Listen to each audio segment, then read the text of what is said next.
ओंकारं बिन्दुसंयुक्तं नित्यं ध्यायन्ति योगिनः कामदं मोक्षदं चैव ओंकाराय नमो नमः। ओंकाराय नमो नमः। ओम नमो भगवते रुद्राय। स्वस्ति श्री गणेशाय नमः। श्री सरस्वत्यै नमः। श्री गुरुभ्यो नमः। राधा कृष्णाभ्यां नमः। गौरी शंकराय नमः। ओम गजाननं भूतगणाधिसेवितं कपितजम्बो फलचारुभक्षणम् उमासुतं शोकविनाशकारकं नमामि विघ्नेश्वरपादपङ्कजं। गुरुर्ब्रह्मा गुरुर्विष्णु गुरुर्देवो महेश्वर। गुरुः साक्षात् परब्रह्म तस्मै श्री गुरवे नमः। मृत्युञ्जयाय रुद्राय नीलकण्ठाय शम्भवे अमृतेशाय सर्वाय महादेवाय ते नमः। सदाशिवसमारम्भां शङ्कराचार्यमध्यमाम् अस्मदाचार्यपर्यन्तां वन्दे गुरुपरम्पराम्। श्रुतिस्मृतिपुराणानाम् आलयं करुणालयं नमामि भगवत्पाद शङ्करं लोकशङ्करम्। सच्चिदानन्दरूपाय विश्वोत्पत्त्यादिहेतवे तापत्रयविनाशाय श्रीकृष्णाय वयं नुमः। अचतुर्वदनो ब्रह्मा द्विबाहुर्परो हरि अबाललोचनः शम्भुर्भगवान् बादरायणः। पवनतनय संकटहरण मंगलमूर्तिरूप राम लखन सीता सहित हृदये बसहु सुरभूप। सियावर रामचंद्र की जय। बोली श्री गौरी शंकर भगवान की जय। वेदव्यास भगवान की जय। पूज्यपाद सतगुरुदेव भगवान की जय। हनुमान जी महाराज की जय। नमः पार्वती पतये हर हर महादेव। हर हर महादेव शंभो काशी विश्वनाथ गंगे।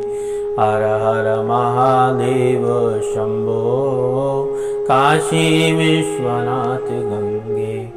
काशी विश्वनाथ गंगे। काशी विश्वनाथ गंगे।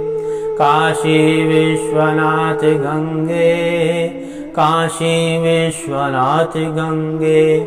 हर हर महादेव शंभो काशी विश्वनाथ गंगे।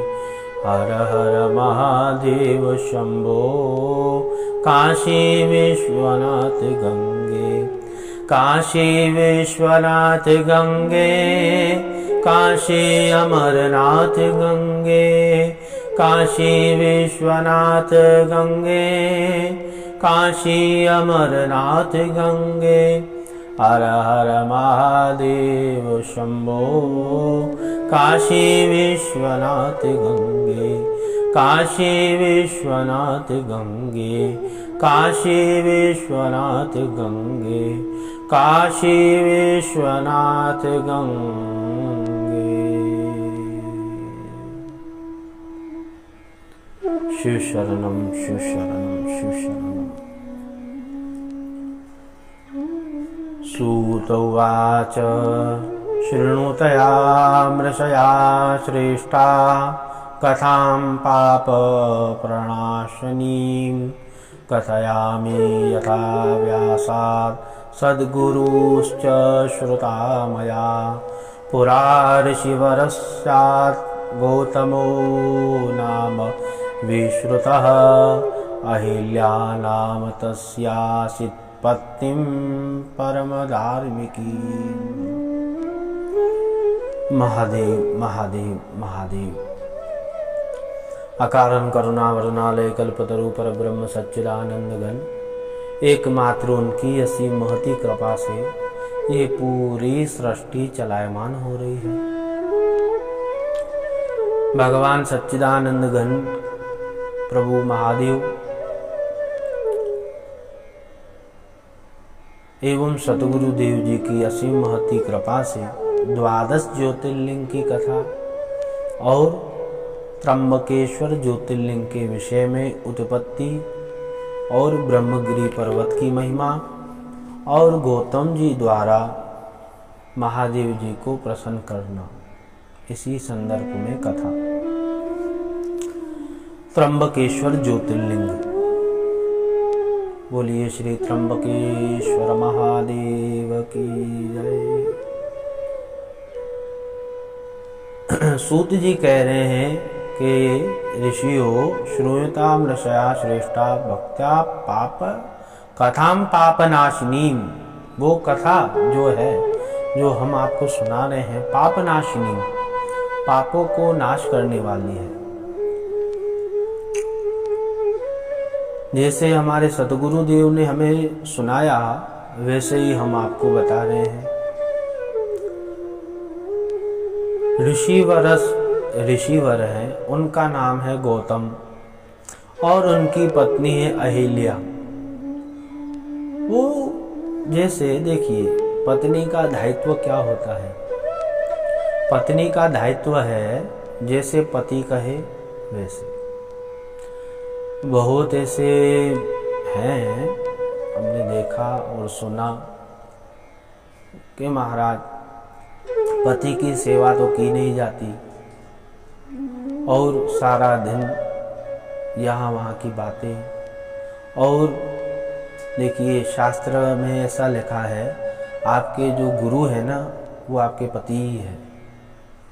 पत्नी का परम धर्म यही है, पति की आज्ञा का पालन करना। तो इस बातों को समझकर जीवन में चलना चाहिए। देखिए बहुत घर में कहते हैं क्लेश है, ये है, तो वो क्यों नहीं आएगा क्लेश में। जैसे शास्त्र कह रहे हैं वैसे आप मानिए, वैसे चलिए।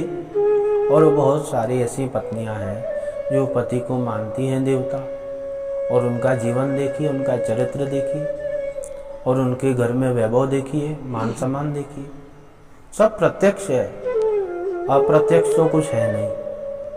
तस्मात् शास्त्र प्रमाणन्ते, शास्त्र में प्रमाण है, वैसे आप चलिए अपने जीवन में।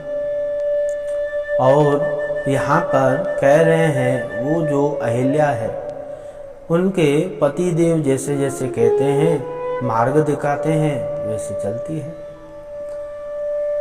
दक्षिणायां दिशः हि यो गिरि ब्रह्मत संज्ञकः। वो दक्षिण दिशा में ब्रह्मगिरि पर्वत के यहाँ पर विराजमान है। और उन्होंने तपस्या की, पति और पत्नी दोनों ने। देखिए यज्ञ तब ही पूर्ण होता है जब पति और पत्नी को बिठाया जाता है। प्रभु श्री राम जी, माँ भगवती राजराजेश्वरी सीता माँ नहीं थी, तो उन्होंने सुवर्णमयी सीता बनाया। प्रभु राम ने सीता बनाकर वहां पर यज्ञ में माँ को बिठाया, तब ही कार्य पूर्ण हुआ। पत्नो यज्ञ धा, सूत्र से ही पत्नी शब्द होता है। पत्निर्नो यज्ञ, तो पति और पति शब्दों में बहुत अंतर है। तो दोनों ने मिलकर तपस्या की और महादेव जी की बहुत निष्काम भाव से तपस्या की। 10,000 वर्ष उन्होंने तपस्या की है। देखिए, तपस्या का अर्थ क्या होता है। बहुत सारे व्यक्तियों को तपस्या का अर्थ है कि नियम पूर्वक कार्य करना, समय समय पर कार्य करना। आप कहोगे कि हम पुरस्चरण कर रहे हैं, तो सुबह जो पुरस्चरण का नियम है उसी अनुसार आपको चलना पड़ेगा। जैसे जैसे समय बताया गया, अपना आपको समय नहीं चलाना पड़ेगा। तो तपस्या का अर्थ है सब कुछ भूल करके एक ही भाव रखकर इष्ट में पूर्ण श्रद्धा होकर तपस्या करना। बहुत सारे अर्थ हैं और भी तपस्या के। तो उन्होंने तपस्या की, परंतु महाराज वहां पर क्या हुआ, अनावृष्टि हो गई। एक समय की बात है, वहां पर वर्षा होना बंद हो गया, बारिश हो ही नहीं रही थी। तो जो गौतम ऋषि है, निष्काम भाव है, निष्पाप है, उन्होंने वरुण देव की आराधना की। सूत जी कह रहे हैं कि ऋषियों, उन्होंने वरुण देव की आराधना की और वरुण देव को प्रसन्न किया। अब वरुण देव प्रसन्न होकर कहने लगे, आपको क्या चाहिए, वरदान मांगिए। वरुण उवाच, तो उन्होंने कहा, ऋषि ने कहा, गौतम ऋषि ने, हे प्रभु आप प्रसन्न हो तो हमें आप वरदान दीजिए कि यहाँ वर्षा हो जाए। देवानांच समुल्लंघ्यं कथ्यं कुर्यामहि च ताम् अन्यत् प्रार्थये सुव्योषि यदहं करवाणि ते।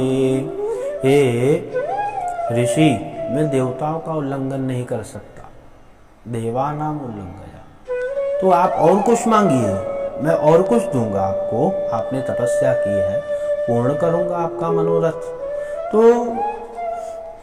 गौतम जी ने कहा कि आप तो जल के राशि के देवता हैं, आप वर्षा कीजिए, हमारे मनोकामना पूर्ण कीजिए। तो वरुण देव ने कहा, और कुछ कहिए, हम आपकी मनोकामनाओं को पूर्ण करेंगे। तो उसके बाद तत्पश्चात वरुण ने कहा कि काम करिए, आप एक गड्ढा खोदिए। एक हाथ का गौतम जी ने गड्ढा खोदा और वहां पर वरुण देव जी ने आशीर्वाद दिया, उस गड्ढे को जल से भर दिया। वरुण उवाच, अक्षयं च जलं तेस्तु तीर्थभूतं महामुने तव नाम्ना च विख्यातम। हे महामुने, ये अक्षय जल है, कभी भी समाप्ति नहीं होगी इस जल की, और यहाँ की विख्याति आपके नाम से होगी। गौतम जी प्रसन्न हुए।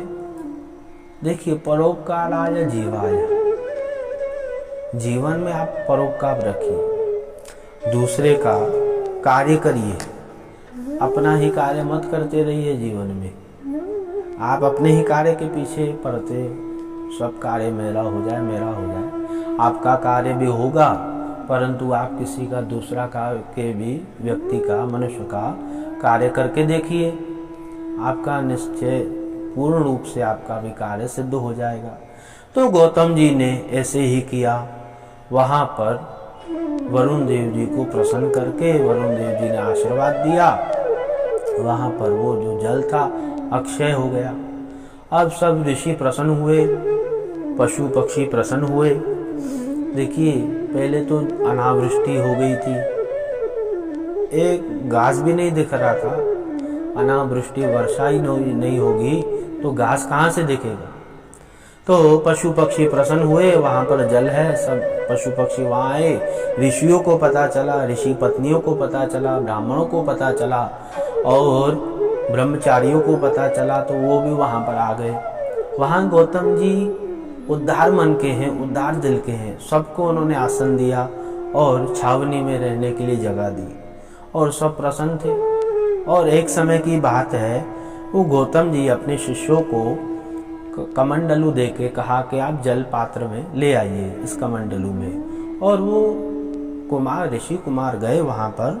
कमंडलू करह ध्वजा शिष्यस्तत्र गता भक्त्या, वो शिष्य गए वहां पर जल लेने के लिए, परंतु वहां पर जो ऋषि पत्नियां हैं वो थोड़ी स्वभाव की क्रूर थी बहुत, उन्होंने भगा दिया।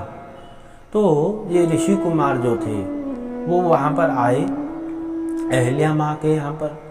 माँ अहल्या से वार्तालाप हुआ उनका। तो माँ अहल्या ने कहा कि आप चिंतित न होइए, हम चलते हैं जल लाते हैं। तो माँ अहल्या ऋषि कुमारों के साथ गई और उस कमंडलू में उन्होंने उस गड्ढे से जल लिया। और वहां पर जो ऋषि पत्नियां हैं उनको मन में क्रोध आया और वो कुपित हो गई। देखिए उनके मन में ऐसे विचार हुआ कि सबसे प्रथम हम आगे, तो ये हम प्रथम आगे आगे कर करके तो मनुष्य ने अपना ही सब कुछ कर दिया है। तो ऋषि कुमारों ने देखा कि ये ऋषि पत्नियां जो हैं वो बहुत ही कुपित हो गई है। आकर गुरुदेव से गौतम जी से कहा। गौतम जी ने कहा शांत रहिए, जो महादेव जी की इच्छा होगी वो होगा भविष्य में, और होता भी ऐसे है। देखिए ये कोरोना महामारी का समय निकल जाएगा, महादेव कृपालु हैं, दया करेंगे, सब निकल जाएगा। तो वहां से जल लाई माँ अहिल्या माँ गौतम जी को दिया और गौतम जी उसी जल से अपना निर्वाह करते थे। और यहाँ पर इनकी पत्नियां जो थी ऋषि कुमार, उन्होंने अपने पति को बहुत भड़काया और अलग अलग बातें बताई। वहां पर जो घटना घटी वो नहीं कहा उन्होंने, अलग अलग बातें बताई। अब वो क्रोधित होके उन्होंने गणेश जी की आराधना की और गणेश जी की आराधना करके गणेश जी प्रसन्न हुए। उन्होंने कहा वर मांगिए, क्या है आपकी इच्छा। तो उन्होंने कहा सभी ऋषियों ने कि हमें आप ऐसा वर दीजिए जो गौतम ऋषि है इनके जीवन में बहुत विघ्न आ जाए और इनका रहना यहाँ से वहाँ हो जाए और इनके जीवन में कष्ट हो जाए। तो गणेश जी कह रहे हैं, गणेश उवाच श्रूयताम् ऋषयः सर्वे युक्तिं न क्रियते दुना अपराधं विना तस्मै कृत्यता हानिरेव हि। तो ये ऋषियों, बिगर अपराध के किसी को दंड नहीं देना चाहिए।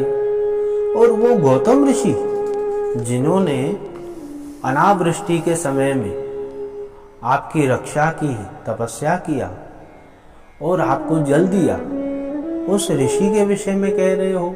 आपकी बुद्धि कहाँ चले गई है? आपको समझना चाहिए।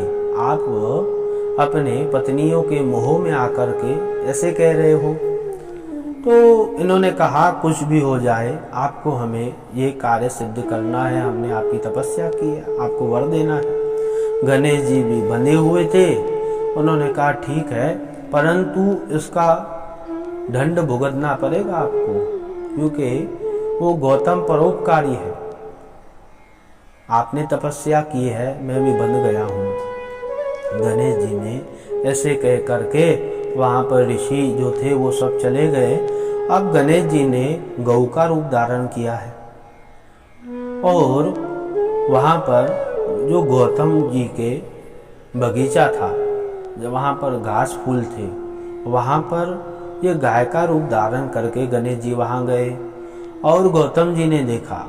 गौतमस्य च केदारे यत्रासीन विहयोजवा गणेशस्तत्र गौर्भुक्त्वा जगाम किल दुर्बला। तो ये गाय जो है दुर्बल हो गई और गौतम जी उस गाय को भगाने के लिए वो घास का एक तनका लिया, उनको ऐसे मारने के लिए, जैसे गऊ आगे चले जाए। जैसे ही लगा वो घास का तनका, वहाँ पर गौ गिर गई जो गणेश जी का रूप था। तम व्यते सा पृष्ठा पपाति पृथ्वी पते। वो पृथ्वी तल पर गिर गया। अब यहाँ पर वो ऋषि जो थे वहाँ पर दौड़ दौड़ के आए, भाग कर के आए, ऋषि पत्नियाँ भी आई और गौतम जी तो भयभीत हो गए, डर गए, क्या हो गया हमसे, क्या हो गया, ये अपराध कौन सा अपराध हो गया।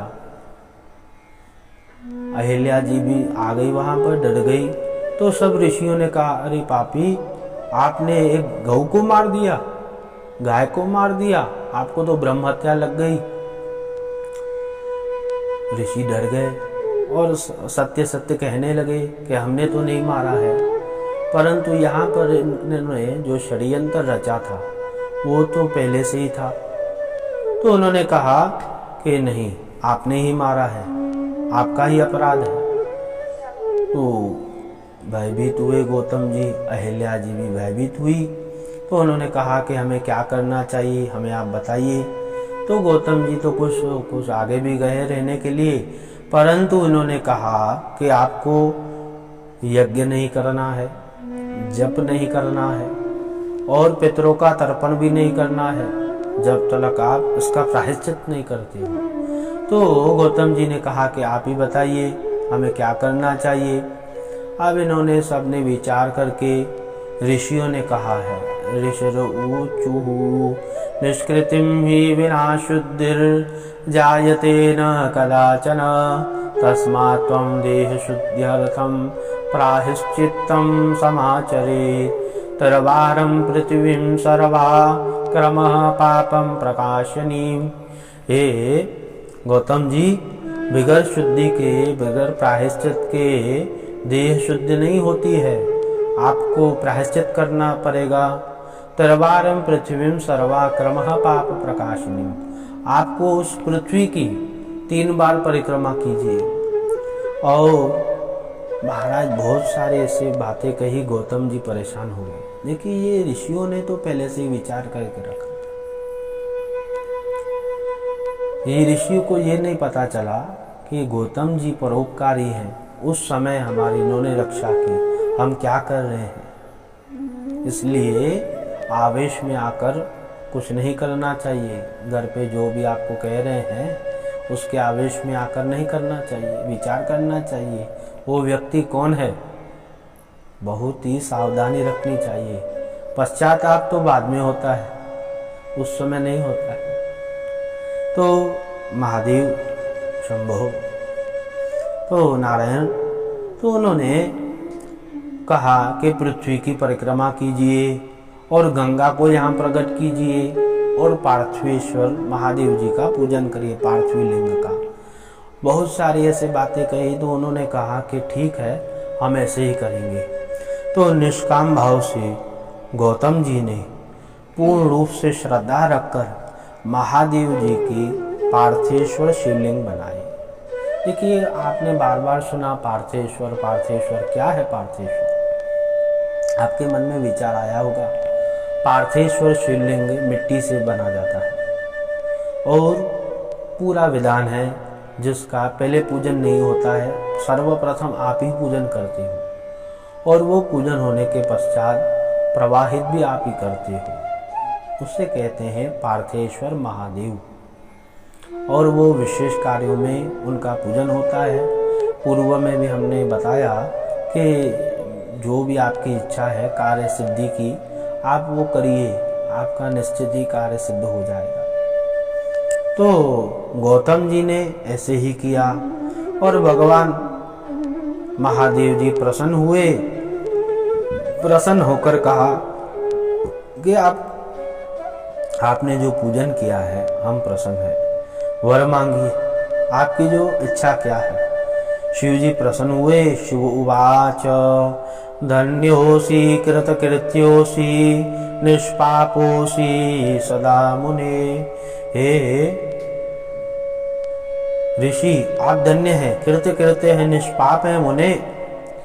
ये तो इन्होंने आपके ऊपर ऐसे कह दिया कि आप पापी हैं, आपने पाप किया है, गौ की हत्या आपने की है, परंतु ये जो है ऋषि, इनका दर्शन करने से पाप की प्राप्ति होगी। आप तो धन्य हैं, कृतकृत्य हैं। आप वरदान मांगिए, क्या चाहिए आपको।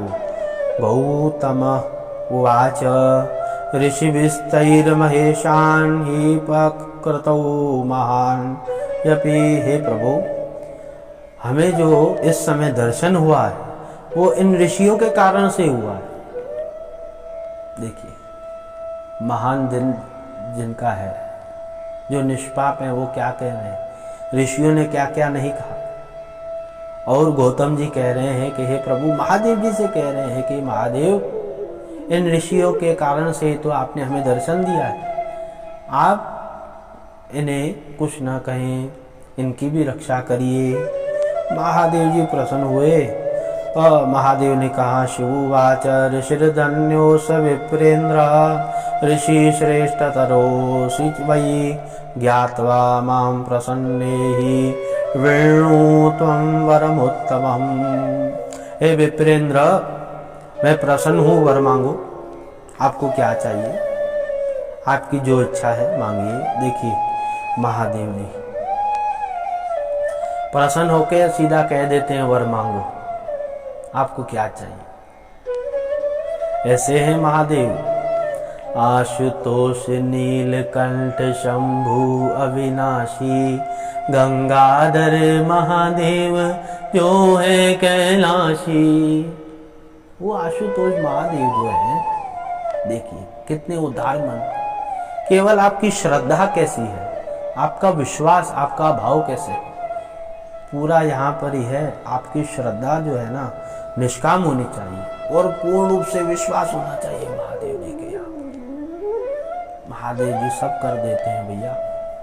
तो वो महादेव जी प्रसन्न हुए और गौतम जी ने कहा, गौतम उवाच सत्यम नाथ ब्रवीवेश त्वं तथापि पंचवीकृतं नान्यथा भवति यत्र यज्ञातं जायता तु तत्। हे प्रभु, हे महादेव, हे शंकर, हे प्रभु, आप हमें प्रसन्न हैं तो ये जो संसार है मुझे कहेगा पापी, तो इस पाप की निवृत्ति के लिए सर्वप्रथम आप यहाँ गंगा प्रकट करिए।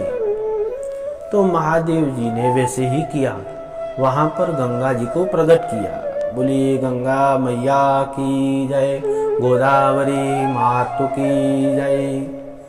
माँ गोदावरी जी को प्रकट किया और गंगा माँ ने कहा कि हे प्रभु, मेरे लिए क्या सेवा है। गंगोवाच, हे प्रभु हमारी आज्ञा कीजिए।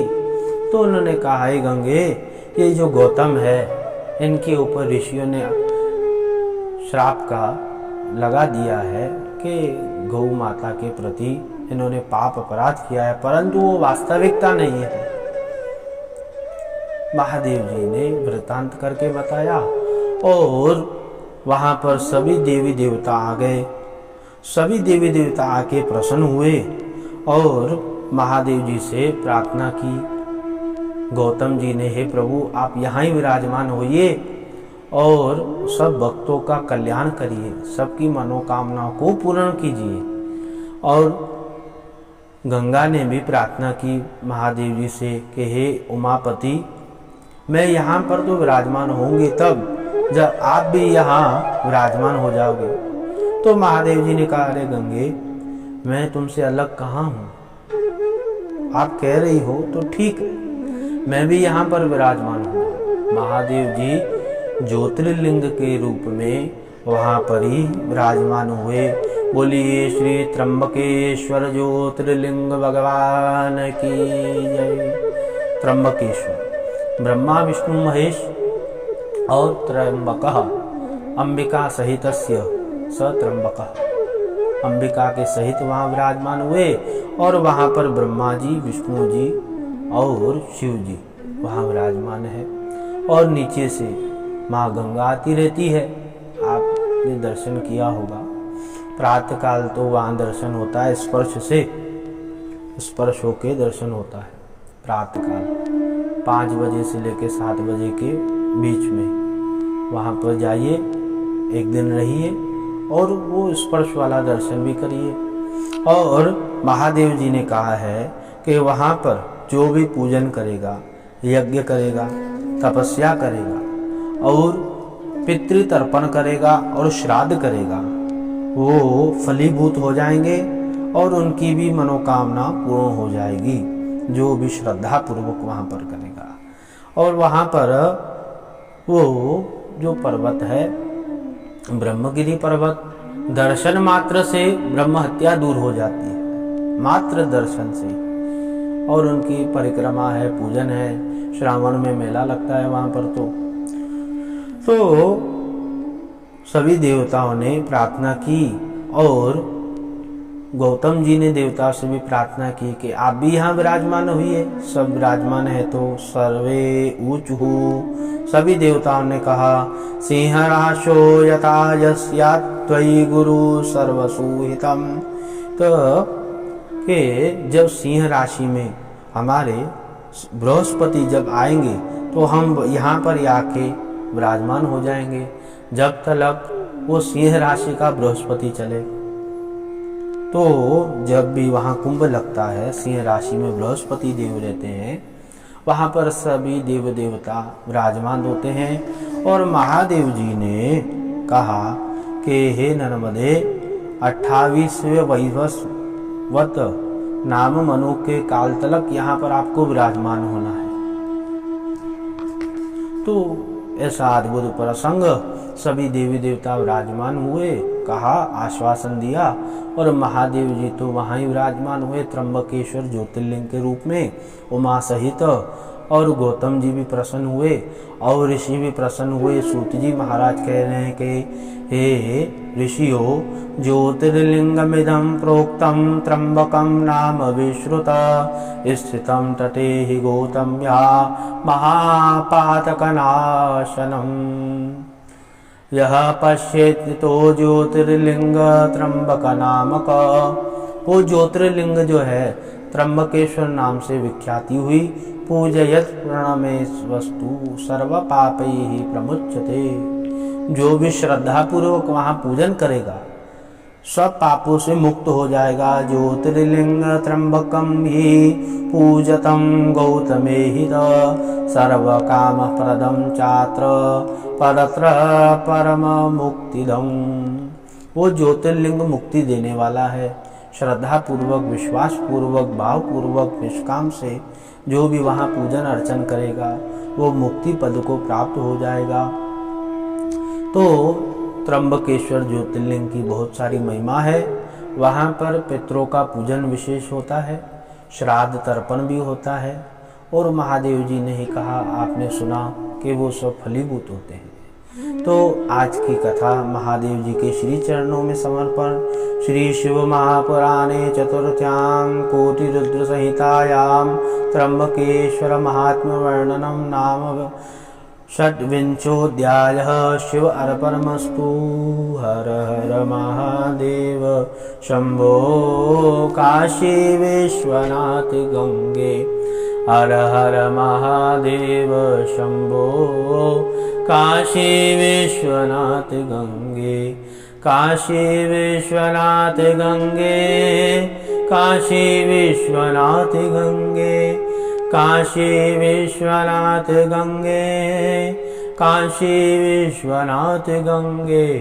हर हर महादेव शंभो काशी विश्वनाथ गंगे। काशी विश्वनाथ गंगे, काशी विश्वनाथ गंगे। बोलिए श्री गौरी शंकर भगवान की जय। वेदव्यास भगवान की जय। सद्गुरुदेव भगवान की जय। त्र्यंबकेश्वर ज्योतिर्लिंग भगवान की जय। नमः पार्वती पतये। हर हर महादेव।